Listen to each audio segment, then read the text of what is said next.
울산 시민 4명 가운데 1명이 가족과 떨어져 사는 것으로 나타났습니다. 경기 침체 영향으로 추석 선물로 받은 상품권을 현금으로 바꾸는 상품권깡이 유행하고 있습니다. 지역 아파트 분양시장에 이달 한 달 동안 2,500세대의 신규 물량이 쏟아집니다.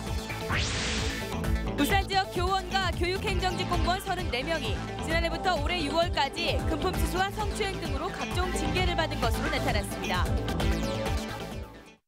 여러분 안녕하십니까? 10월 17일 수요일 UBC 굿모닝 울산입니다. 울산지방 오늘은 오전 한때 흐리다 오후 들면서 차차 맑고 천명한 날씨를 보이겠습니다. 아침 최저 기온은 12.9도, 낮 최고 기온은 20도를 기록하겠습니다. 내일은 찬 대륙성 고기압의 영향으로 아침 기온이 8도까지 떨어지며 올가을 들어 가장 쌀쌀한 날씨를 보이겠습니다. 울산기상대는 이번 주 금요일까지 쌀쌀한 날씨를 보이다 주말부터 정상 기온을 되찾겠다고 예보했습니다. 경기 침체 영향으로 추석 선물로 받은 상품권을 현금으로 바꾸는 이른바 상품권깡이 유행하고 있습니다. 위조나 도난 상품권도 유통되고 있다고 합니다. 조윤호 기자입니다. 상품권 교환소에 사람들의 발길이 이어집니다. 상품권 100만 원어치를 한꺼번에 현금으로 바꿔가는 사람도 있습니다. 세월이 지나니까 상품권을 물건 사야 되잖아요. 생활비도 필요하니까. 죗값을 다 쳐준다는 온누리 상품권에서부터 70%만 받는다는 구두 상품권까지 종류도 다양합니다. 10만 원짜리 백화점 상품권을 팔면 보통 9만 4천 원을 받고 살 땐 9만 7천 원을 줘야 합니다. 이처럼 상품권 깡이 활성화되면서 위조나 도난 상품권이 유통되는 일이 잇따르고 있습니다. 가장 많이 등장하는 건 유명 백화점의 디자인을 모방한 위조 상품권. 저번에 해도 늦게 돼가지고 안 되더라고 이게. 버리기도 하고 이 사용이 안 되면은 가지고 와가지고 내한테 이걸 물려달라고. 여기에다 지난해 추석 때 도난당한 상품권 3천여 장 가운데 상당수가 시중에 유통되고 있는 걸로 알려졌습니다. 경찰은 조금 싸다고 정상적인 유통 경로가 아닌 방법으로 상품권을 구입하다 위조나 도난 상품권을 사게 되면 구제받기 어려운 만큼 주의해야 한다고 밝혔습니다. UBC 뉴스 조윤호입니다. 다단계 사기로 90억 원대 피해가 발생했다는 소식 어제 UBC가 단독으로 전해드렸는데요. 이번에는 개인머니 환전 사업을 미끼로 한 신종 사기 수법이 등장했습니다. 김규태 기자입니다. 북구의 한 영농조합 건물 안 수백 대의 컴퓨터가 설치돼 돌아가고 있습니다. 마치 컴퓨터 회사인 것처럼 보이지만 인터넷 게임머니를 대량으로 사고 파는 이른바 아이템 공장입니다. 49살 추모 씨 등은 이렇게 아이템 공장을 차려놓고 투자자들에게 보여준 뒤 게임머니 환전 사업에 투자하면 매일 투자금의 1%를 배당금으로 준다며 투자자들을 유혹했습니다. 컴퓨터 한 대에 300만 원을 투자하면 하루에 3만 원을 배당금으로 준다는 겁니다. 6개월이 지나면 원금의 80%를 돌려준다는 말에 투자자는 눈덩이처럼 늘어났습니다. 머니 게임이 뭐지 컴퓨터 자체로 뭐는 느낌이.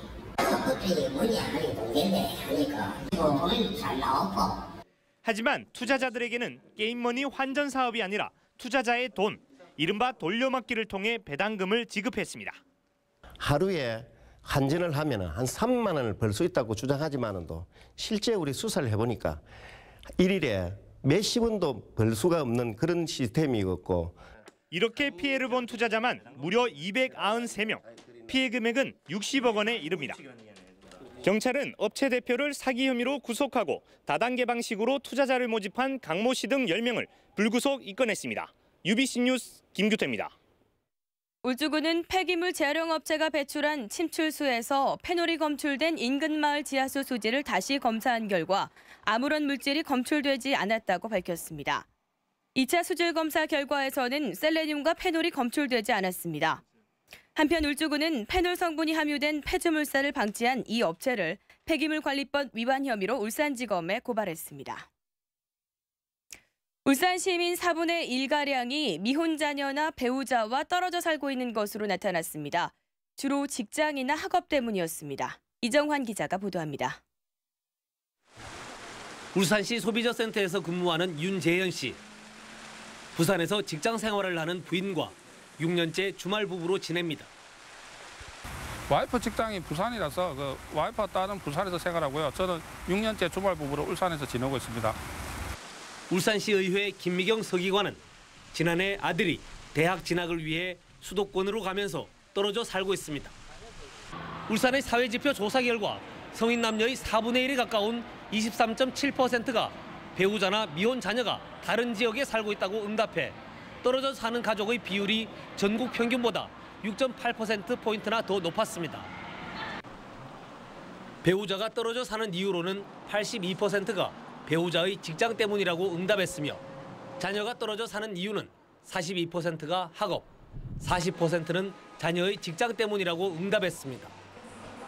떨어져 사는 사람의 연령대는 가장이 50대인 경우가 절반 정도로 가장 많았고 60대가 되면 가족들이 함께 사는 비율이 다시 높아졌습니다. 20대에 울산을 교육 때문에 떠났다가 나이가 들면서 울산에 다시 돌아오는 인구가 많이 늘어났다는 것이고 이것은 울산에 대한 정조의식이 점차 높아지고 있다는 하나의 간접적인 지표라고 볼 수 있습니다. 도시는 성장하지만 대학과 같은 인프라는 제자리에 맴돌면서 가족과 떨어져 사는 시민들이 조금씩 늘고 있습니다. UBC 뉴스 이정환입니다. 울산시 교육청에 대한 국회 국정감사가 어제 부산시 교육청에서 열렸습니다. 무소속 정진호 의원은 울산외고 옹벽붕괴 2년이 지난 지금까지 추가 공사로 발생한 손실 40억 원에 대해 손해배상 소송을 하지 않은 이유와 책임자로 중징계를 받은 공무원이 1년 만에 다시 담당자로 복귀한 이유를 따져 물었습니다.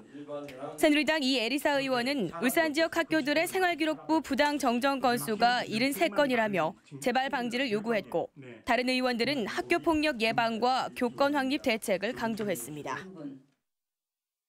울산 지역 교원과 교육행정직 공무원 34명이 지난해부터 올해 6월까지 금품 수수와 성추행 등 범죄 행위를 저질러 징계를 받은 것으로 나타났습니다. 국회 국정감사 자료에 따르면 교원 22명이 범죄 행위로 징계를 받은 가운데 4명은 금품 수수, 1명은 성추행, 6명은 무면허와 음주운전 등으로 나타났습니다. 또 징계를 받은 교육행정직 12명 가운데는 이른바 바바리맨 행위로 공연 음란죄를 위반하거나 음주운전과 공무집행 방해 등이 포함돼 있습니다. 울산 항망천에 대한 감사원의 특별감사가 오늘부터 사흘간 실시됩니다.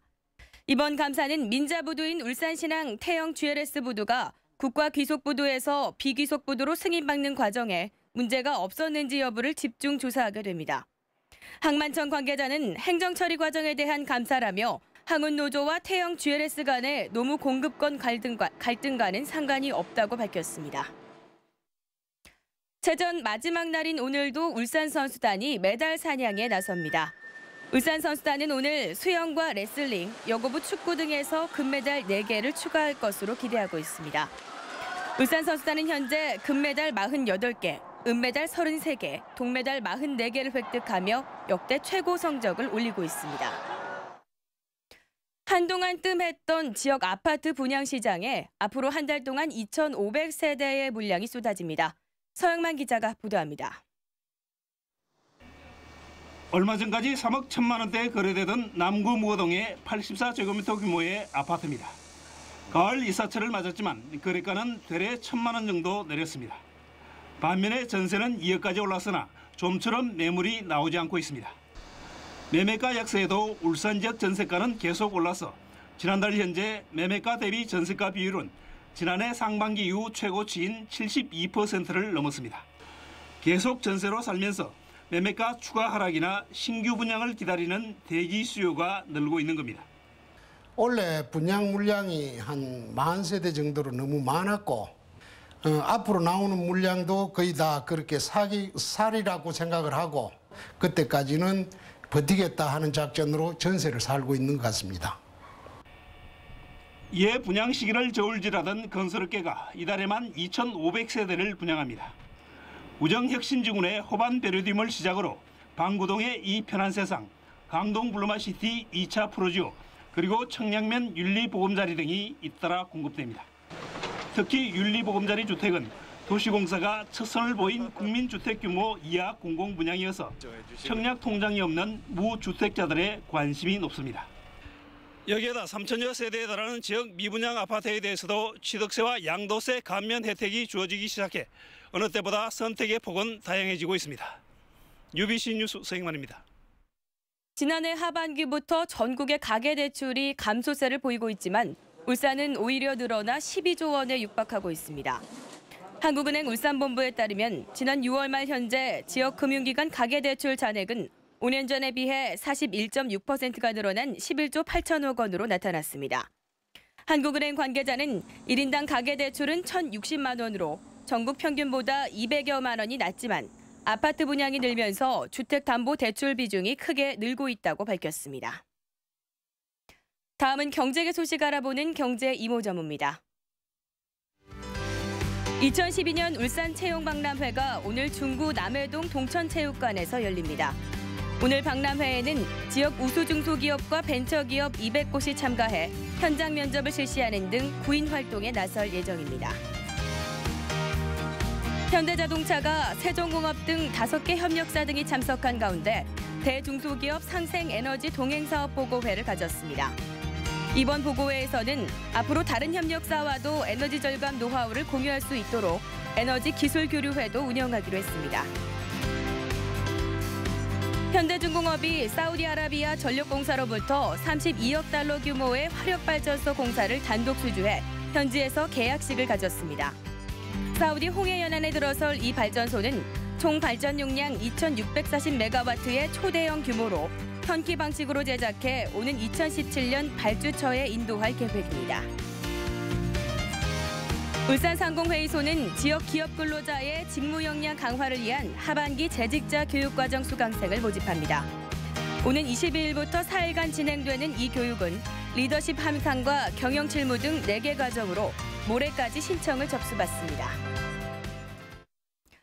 요즘 울주군 농촌에서는 상황버섯 수확이 한창입니다. 상황버섯은 대개 뽕나무에서 키우지만 참나무에서 키우는 독자 농법을 개발했다고 합니다. 이다루 기자입니다.